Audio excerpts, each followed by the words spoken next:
Hey, what's up, folks? My name is Ryan Kostrowski. This is DFS 5-Pack. Because we got two sports rolling, giving Matt a couple minutes off right here. So we're going to roll solo on the NBA video for Saturday. Obviously, it's an early start for NBA. We got things starting off at noon Central Time. Got ourselves a 5-game run Saturday, so we'll get the stuff bouncing early. Members-only videos will be out later today as well.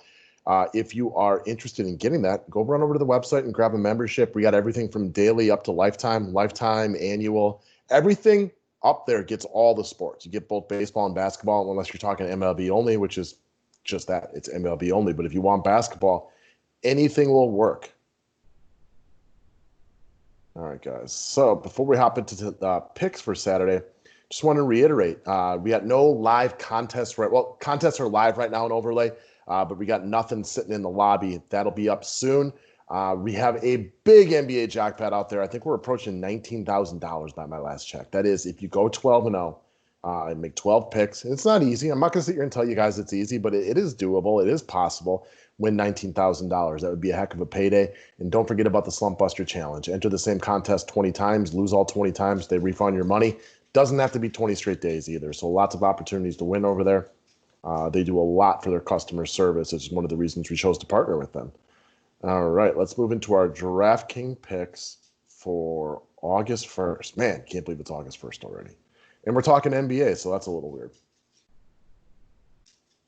All right, guys. So, again, just to reiterate, day pass is up to $5. All memberships done through the website. The link is below. If you are new to the station, I highly encourage you to subscribe to it. We'll be talking fantasy sports and DFS over here every single day.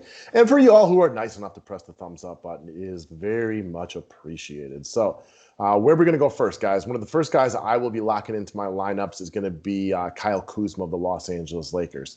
I'm going to go right back to the hand that fed us Thursday night. He was featured in the write-up as one of the main 5-Pack members.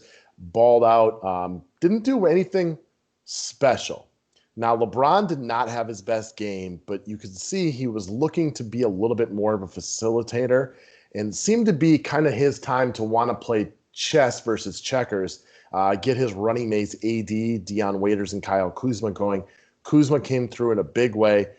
He is far too inexpensive, in my opinion, at this price tag, considering that the Lakers are out there running without Avery Bradley or Rajon Rondo, making him a big piece of this Lakers team moving forward. He is dirt cheap at only $4,300. Again, you can see Bron is kind of looking to play that longer game right there, right? He's trying to make sure he gets his teammates rolling because as great as LeBron James is, he ain't winning the chip this year unless AD and Kuzma are playing well. I would not call Toronto an easy matchup, but now that we're in the bubble, guys, there are not going to be a lot of easy matchups. You can take a look at like a Suns-Wizards game today. Is some two teams that may be less than stellar defense, but most of these teams have a lot riding on this, have a lot to play for, and most of them are very good. So you're not going to get crush spots, which, again, don't love picking on Toronto, but I'm not going to love picking on most of the teams that are rolling on Saturday. So I'm very, very comfortable with Kyle Kuzma at $4,300. Next up, talking about too cheap, look at Aquaman himself, Steven Adams, only $5,300 on DraftKings for Saturday. Seems far too inexpensive for me. This is a guy who, basically averages a double-double. He averages close to 6x off of the salary, which is acceptable for cash games and pretty much acceptable for GPPs as well on the low end of GPP value. He did have a monster game against Utah this year when he dropped 40-plus DK points in this game. He looked good in the scrimmage. Doesn't necessarily translate to anything perfect for Saturday, but I'll take a guy who looked like himself in the scrimmages and is ready to roll. And honestly, these games mean something to OKC. You can talk all you want about no home court advantage, and that does mean something if you're trying to flip-flop the 4 or 5 seeds.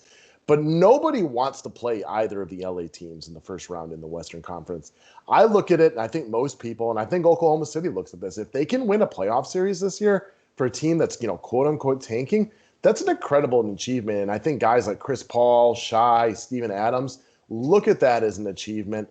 And to do that, it's a little bit easier if you're not playing one of the LA teams. So they have motivation to go ahead and try to win these games because you do not want to drop down to the 7 or 8 seed, which is really easy to do, specifically the 7 seed in the Western Conference. Next up, we're going to go right back again to one of the hands that fed us the other day. The two big pieces that made cashing easy the other day were Kyle Kuzma and Jordan Clarkson, current Laker, former Laker. I'm assuming Jordan Clarkson will be incredibly chalky on Saturday for good reason. He was popular on Thursday, so there's more players playing because it's bigger than a 2-game slate. But we also just signed this guy flat out ball, so he's going to be popular. You're not really going to be sneaking up on anybody here. To me, this is your set it and forget it type of play. You got 7 other spots to be different. Don't fade a chalky Clarkson. See him play well and then be behind the 8 ball trying to come ahead. This is not one where I'm trying to be different. I'm going to be riding with the field on this one. Dude shot 1 of 8 from 3-point range the other day and still almost 10x. No Bojan Bogdanovic. You saw the guys. You can clearly go back and look at the box score and see who mainly benefited from this one. And one of the main beneficiaries was Jordan Clarkson, who is a professional scorer. So at 3,900, this is a lock of locks for me. All right, speaking of guys that played Thursday, I ended up going with Paul George. He's kind of my lap. Sorry, guys, I still have this puppy hanging around. Now he's trying to eat my curtains, which is not okay. Cooper, no. All right, Paul George, PG-13. The layoff seemed to help Paul George as much as anyone. This is a guy who had off-season shoulder surgery and for a good portion of the year never quite looked like himself. He absolutely balled those first couple games, but then there was a lot of games this year where he just didn't look like the Paul George from the season prior. I loved everything that I saw from him on Thursday night. He looked good. He shot the ball well. You know, he missed the big 3-pointer to put them ahead. Ultimately, that's not that big of a deal in the grand scheme of things. He shot the ball well. He looked the part. I would say New Orleans is one of the weaker Ds left, so it is a team that I don't mind pulling some pieces against. And without Lou Williams or Montrezl Harrell around, this is really a 2-man show. Obviously, you know, you got your Reggie Jacksons, your Marcus Morrises, Patrick Beverleys, and so on and so forth. But this becomes a lot of Kawhi and Paul George without those guys around. So at 7,900, he did get a price bump, but I think he is firmly appropriate to be price bump up here where I like him.